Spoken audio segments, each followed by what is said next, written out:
Caríssimos irmãos e irmãs, permitam-me uma breve reflexão nessa noite abençoada, em que mais uma vez nos reunimos aqui para celebrar os festejos a Santo Antônio, nosso padroeiro. O Evangelho é sempre uma boa nova, é sempre uma boa notícia. Às vezes é uma notícia incômoda, outras vezes difícil da gente tragar e absorver, mas continua mesmo assim sendo sempre uma boa notícia. Porque em muitas ocasiões é das coisas incômodas que nós precisamos. É ouvir aquilo que nos incomoda, que nos machuca, que nos questiona, que nos mete medo, a coisa que mais precisamos em alguns momentos, para ver se nos alerta, se nos anima, se nos faz endireitar os caminhos tortuosos pelos quais muitas vezes ainda caminhamos. No texto de hoje vocês viram claramente, um fariseu aproxima-se de Jesus Cristo e pergunta qual é o principal mandamento. Ele pergunta um, Jesus Cristo dá-lhes dois. E aqui tem uma primeira lição preliminar, que a gente não pode deixar de tirar para nós. Qual seja, sempre nós podemos dar mais do que aquilo que nos pedem, do que aquilo que esperam de nós.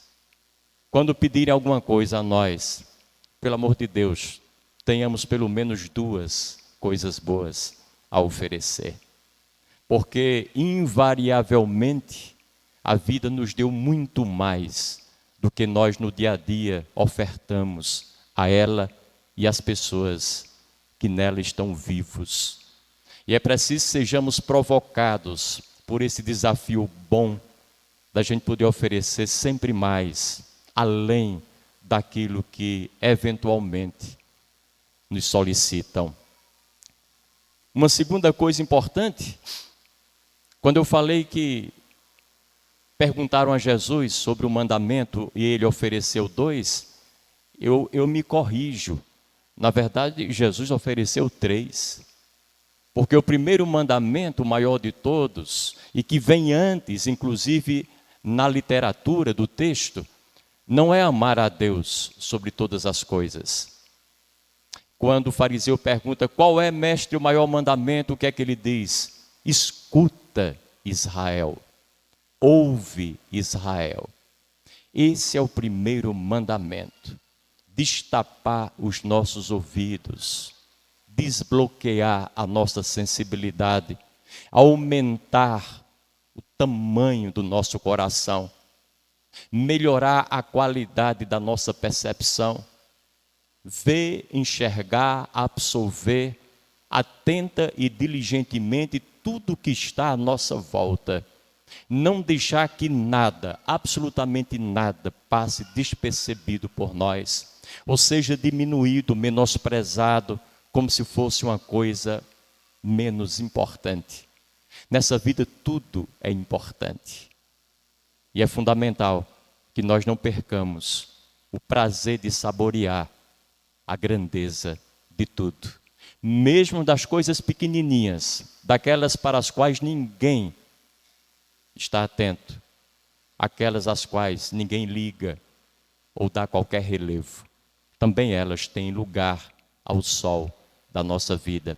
E para elas também devemos estar atentos, porque tudo nesse mundo tem um propósito. Nada é fora de propósito. Nada deixa de ter um sentido, uma finalidade.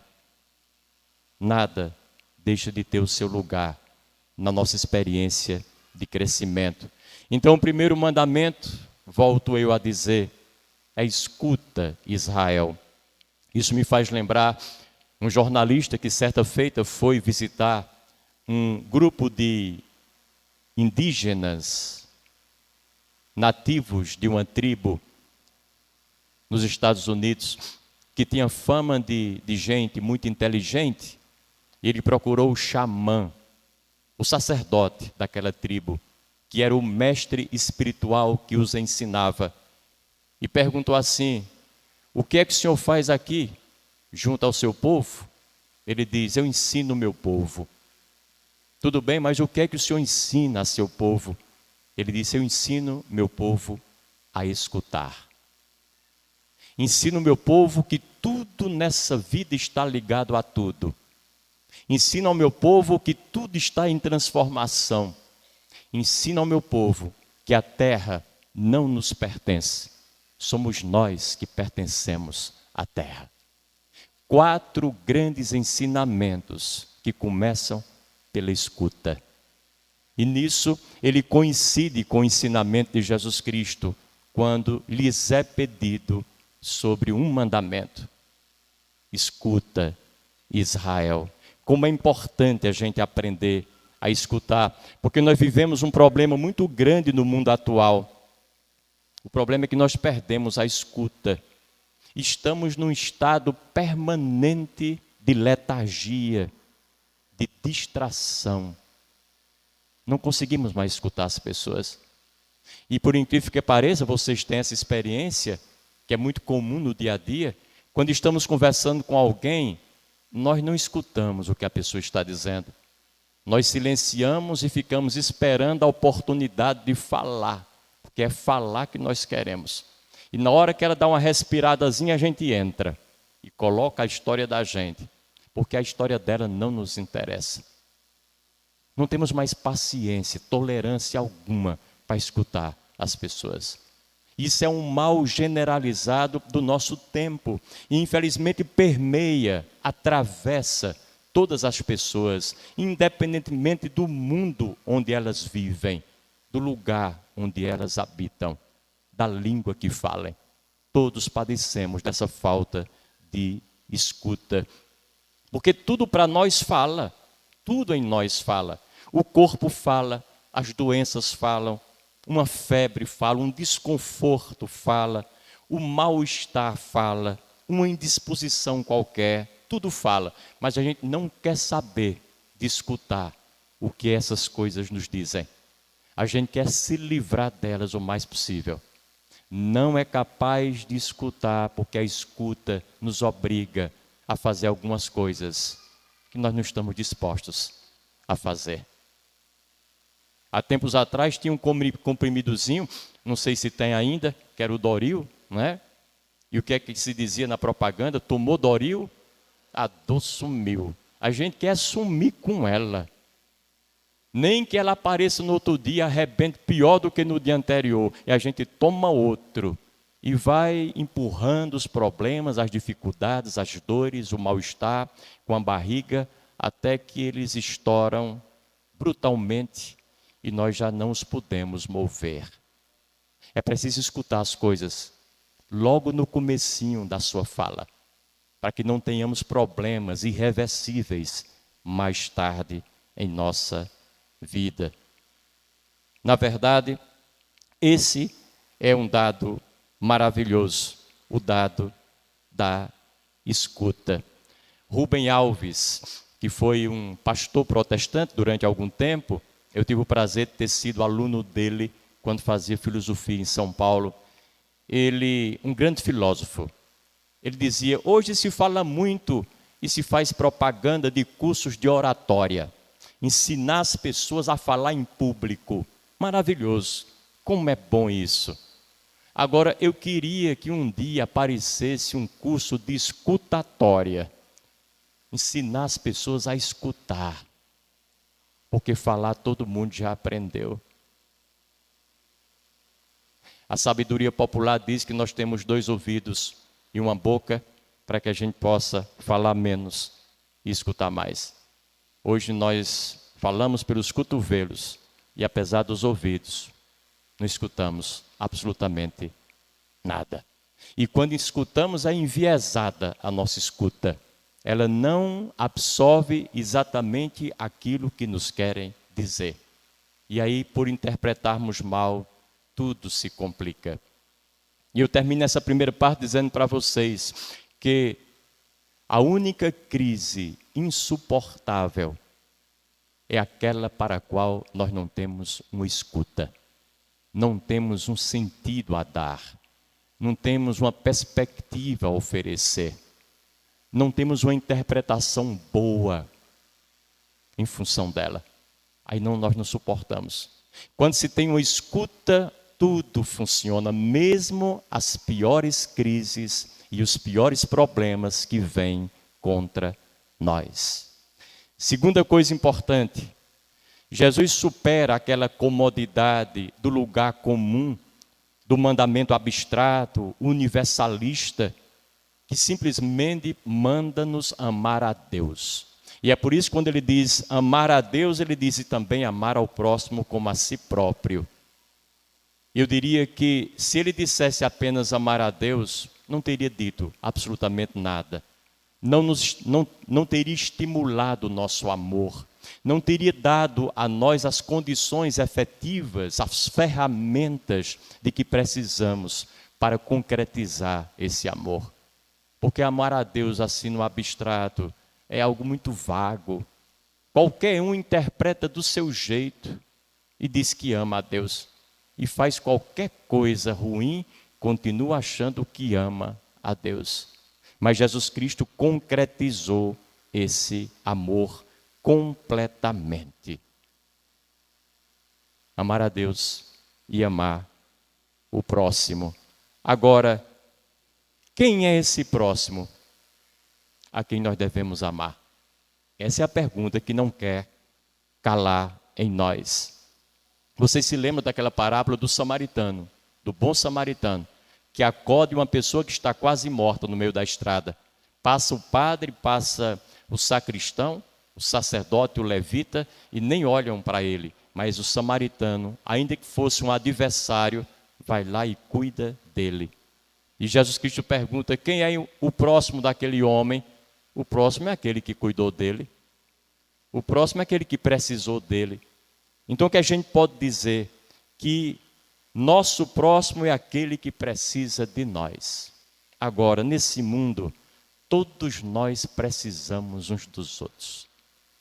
Todos nós somos necessitados da presença, do amor, do carinho, do aconchego, da atenção uns dos outros.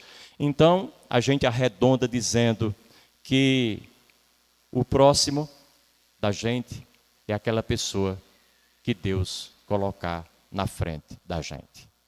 Sem escolha alguma.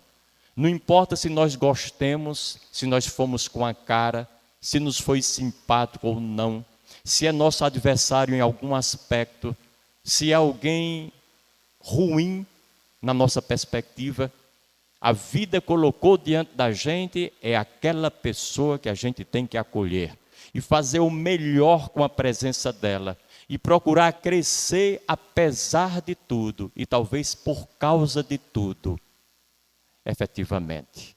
Esse é o nosso próximo. Tem uma máxima na filosofia dos hindus que diz assim: a pessoa que vem é sempre a pessoa certa. Você pode dizer, mas aquela pessoa é a pessoa certa? Aquela lá que eu detesto? Aquela que me fez o mal? Aquela que só faz falar dos outros? Aquela que não perde a oportunidade de puxar o tapete de ninguém? É essa a pessoa certa? Se ela veio na sua vida, se ela apareceu diante de você, se ela encontrou você em alguma esquina da vida, essa é a pessoa de que você precisa para crescer. Não escolhamos as pessoas. Na hora que aparecer alguém, nós perguntemos, o que é que essa pessoa tem para me ensinar que eu ainda não aprendi com todas as outras de quem eu gosto? O que é que essa pessoa tem para me dizer? Qual é a lição que tem para me dar? Que apesar de todas as minhas andanças pela vida, eu ainda não consegui absorver. Quando você faz a pergunta certa, você tem a resposta certa. E aí cresce você e cresce ela. Não rejeitemos a presença de ninguém. Procuremos sempre tirar o melhor proveito daquilo que as pessoas têm para nos dar. O grande problema é que às vezes a gente quer comprar o pacote todo. Não precisa comprar o pacote todo. Às vezes a pessoa é boa num aspecto e é ruim em 10 outros aspectos. Fique com o aspecto bom, esqueça os outros, devolva os outros para ela. Mas se aproveite exatamente daquilo que é bom nela, porque você também é assim. Nós todos somos assim. Temos coisas boas e temos coisas menos boas, algumas estragadas. E as pessoas que interlocutam e interagem conosco não têm a obrigação de nos levar na cacunda por inteiro, em todo o peso que nós temos. Levem o melhor de nós, aquilo que é mais leve, mais doce, mais delicado, mais suave, e que pode ser um exemplo de vida, ainda que seja aquele tintim de nada. Aquele nada pode virar muita coisa quando a gente é capaz de absorver. Depois, em segundo lugar, o nosso próximo é primeiramente quem está mais perto fisicamente de nós falando. Isso é claro. Aliás, quem ama muitos de fora, os de longe, os desconhecidos, mas não ama os de casa, ainda não conheceu o amor. É muito fácil amar quem está fora. A gente se encontra com as pessoas na rua, um momentozinho que a gente toma um café juntos numa lanchonete, depois um sorvete, depois se encontra na feira e bate um papo de 10, 15 minutos, e aquela pessoa que nos encontrou sai de lá maravilhada. Ah, como fulano de tal é bom, gostei tanto daquele cidadão, pessoa tão simpática. Aí essa pessoa simpática chega em casa dando patada em todo mundo com quem ele convive no dia a dia. É fácil ser bom com as pessoas de fora com quem a gente convive apenas alguns minutos. Nós oferecemos o melhor de nós. O difícil e o grande desafio, e um desafio bom e importante de se viver, é ser bom com os de dentro. É amar os de dentro. É ter uma relação cordial, educada, delicada. É ser capaz de dizer muito obrigado a quem está dentro de casa, porque às vezes nem isso a gente diz. Quando a mulher faz alguma coisa pelo marido ou vice-versa, quando o filho faz alguma coisa pelos pais ou vice-versa, nós nem agradecemos. É como se eles tivessem a obrigação de fazer. Já são de casa mesmo. Agradeça, fale, diga. Isso é importante. Pedir perdão, pedir desculpas, outras coisas que estão fora de moda na relação caseira. Se nós não formos capazes de concretizar o nosso amor com aquelas pessoas com quem a gente convive no dia a dia, sob o mesmo teto, é bom tirarmos o cavalinho da chuva, porque não vamos amar ninguém lá fora. Por 10 minutos a gente vai amar, por 15 talvez sim, meia hora já é pedir demais. Vai aflorar tudo o que não presta em nós e que infelizmente em casa é o que acontece. A nossa casa tem que ser um espaço onde nós exercitamos aquelas coisas boas que o mundo espera ver em nós. E mais do que espera, o mundo precisa encontrar em nós. Para que a família e a familiaridade das 4 paredes da nossa casa possam extrapolar esses muros e ser família e criar familiaridade lá fora, no mundo, no meio da família de Deus, da qual todos nós fazemos parte. E, por último, o que eu acho importante dizer para vocês é que precisamos, e esse é o detalhe que eu acho maravilhoso no Evangelho, para o qual nem sempre estamos atentos. Jesus diz: amar o próximo como a si mesmo. Amar o próximo como a si mesmo. Ora, isso significa tratar o outro do mesmo jeito que eu trato a mim. Nós temos certeza que nós nos tratamos bem? Nós temos segurança de dizer que nós nos amamos? Que nós minimamente nos conhecemos? Porque se não tivermos nenhuma indicação concreta nesse sentido, não vamos conseguir amar ninguém nunca. Porque a referência básica do amor aos outros, na boca do próprio Cristo, é o amor que eu tenho que ter comigo próprio. Se eu não tenho, nada feito. Não vou para frente.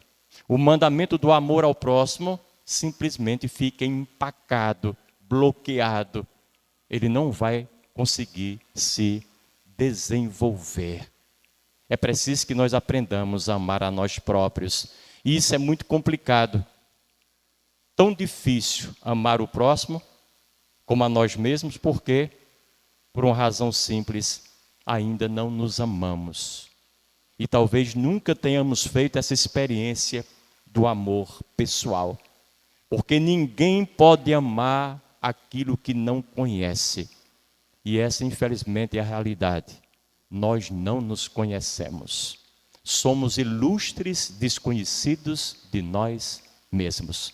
Somos estrangeiros na nossa própria casa, no nosso próprio corpo.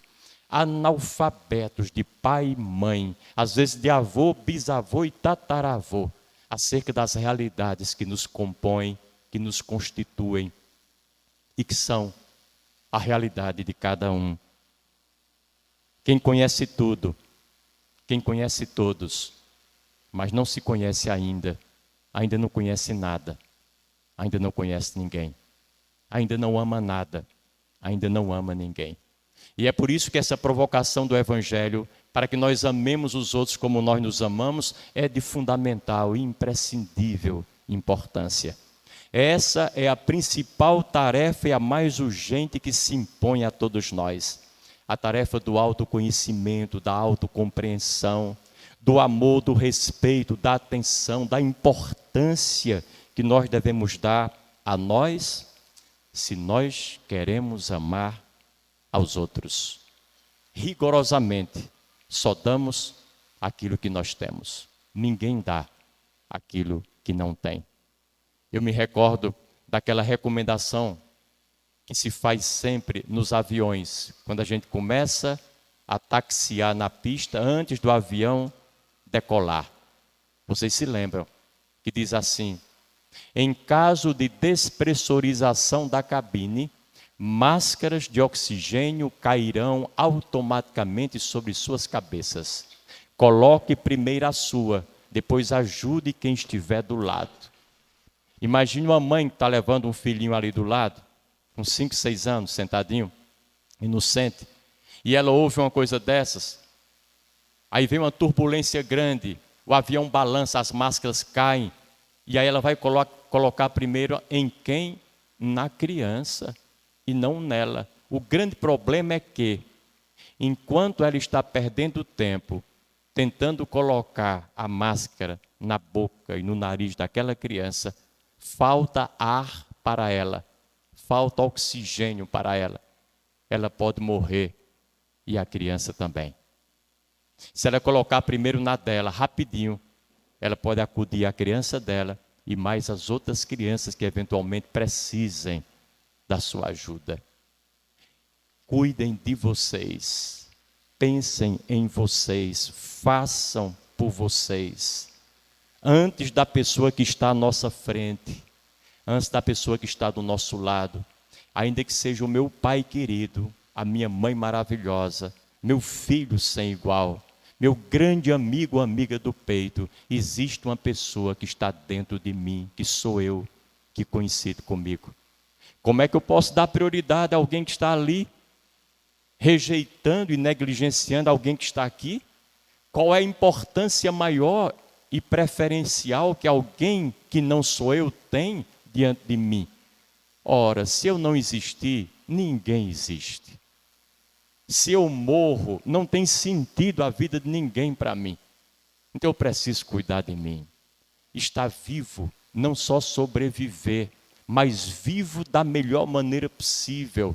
E se eu tenho algumas pessoas que dependem de mim, do meu cuidado, da minha presença, da minha companhia, mais e mais eu sou obrigado a gostar, a investir em mim. Não é egoísmo, é altruísmo. Porque eu gosto dos outros e ajudo os outros, é que preciso gostar de mim e ajudar a mim próprio. Porque quanto mais eu estiver inteiro, mais eu terei condições de ajudar a quem está caído. 1, 2, 3, 10, 100, 500 vezes. uma vida inteira. Madre Teresa de Calcutá, quando ela queria ajudar todo mundo, carregando-os nos ombros, nos braços, era uma mulher forte. Um dia caiu com um doente nos braços, desmaiou. Foi bater no hospital, na UTI, abriu os olhos e a médica que a atendeu estava ali do lado dela. E a Madre Teresa, tonta, disse: onde é que eu estou? O que é que aconteceu comigo? E a médica prontamente disse: a senhora está na UTI de um hospital. E o que aconteceu com a senhora é uma coisa muito fácil da senhora entender. A senhora quer salvar o mundo todo, as pessoas todas, se sacrificando, sem se cuidar. A senhora não vai muito longe, vai morrer logo. E onde é que vão ficar seus doentes? Quem é que vai cuidar dos seus pobres? É uma irresponsabilidade o que a senhora está fazendo, irmã. Cuide da senhora, para poder cuidar melhor dos outros. Esse é um aviso, é um puxavanco de orelhas, é um chamamento de atenção dos mais impressionantes, que muitas vezes a gente não acorda para essa realidade e precisa acordar o mais rapidamente possível. Então, cuidemos de nós, olhemos para nós, apostemos antes de conviver com os outros, dar-nos aos outros, apostemos na nossa solidão, em viver sozinhos, cuidar de nós sozinhos, e aí sim, cultivando essa vida plena, o mais que nós possamos alcançar, podemos dar o melhor dessa solidão para as pessoas. Sejamos inteiros, como podemos ser inteiros. Alcancemos o máximo dessa inteireza. Não deixemos por menos de maneira alguma. E eu termino lembrando que no mandamento do amor, nós precisamos dar a nós o que é nosso. Amar a nós mesmos, para poder dar aos outros o que pertence aos outros. Amar ao próximo como a nós mesmos. Saber separar as coisas é fundamental. Evitemos a negligência e evitemos a manipulação. A regra de ouro é nunca misturar e nunca separar, mas sempre diferenciar. O que é diferente é diferente. Eu sou eu, meu filho é meu filho, meu pai é meu pai, meu amigo é meu amigo. Por mais que precisem de mim, nós somos pessoas diferentes. E o que eu tenho de experimentar, haverei de experimentar. O que meu filho querido tem de experimentar, haverá de experimentar. E eu não posso interferir nessa história dele, tirar dele aquilo que é absolutamente dele e não me pertence. A gente ajuda, mas não tira a liberdade do outro ser o que ele é, de fazer a sua tarefa. E é preciso que nós abramos nosso coração para isso. Viver essa solidão é muito importante. Isso é fundamental porque ninguém, e eu chamo a atenção de vocês, ninguém manipula uma pessoa que não tem medo da solidão. Ninguém manipula uma pessoa que sabe estar sozinho, que sabe viver sozinho. Ninguém. Ninguém consegue chantagear ou brincar com os sentimentos de quem aprendeu a viver consigo próprio e vive feliz dessa forma. Ainda que tenha muita gente boa do seu lado, na sua casa, mas sabe ser sozinho. Ninguém pode dizer para uma pessoa que aprendeu a ser sozinha assim: olha, se você não fizer isso para mim, eu vou lhe deixar, eu vou lhe abandonar, eu vou anoitecer e não vou amanhecer, eu não fico mais com você. Uma pessoa inteira pode muito bem dizer: olha, se você decidiu isso, paciência, se é por falta de adeus, até logo, vá e seja feliz. É essa maturidade, é esse equilíbrio, é essa autonomia, é essa independência, é essa liberdade que Deus quer que nós sejamos capazes de construir. Não para nos separar dos outros, não para estar vivendo a revelia dos outros, Não para dizer que somos melhores e maiores do que ninguém, mas para não ficarmos submetidos, sujeitados às intempéries da vida e às alterações de humor e de comportamento de quem quer que seja. Somos nós, a nossa consciência, a nossa fé e o nosso Deus. O resto é tudo igual e é preciso que a gente se agarre àquilo que é maior do que a gente. Santo Antônio soube fazer isso. Que nós, que bem conhecemos a sua história, não deixemos por menos, aprendamos também. Louvado seja nosso Senhor Jesus Cristo.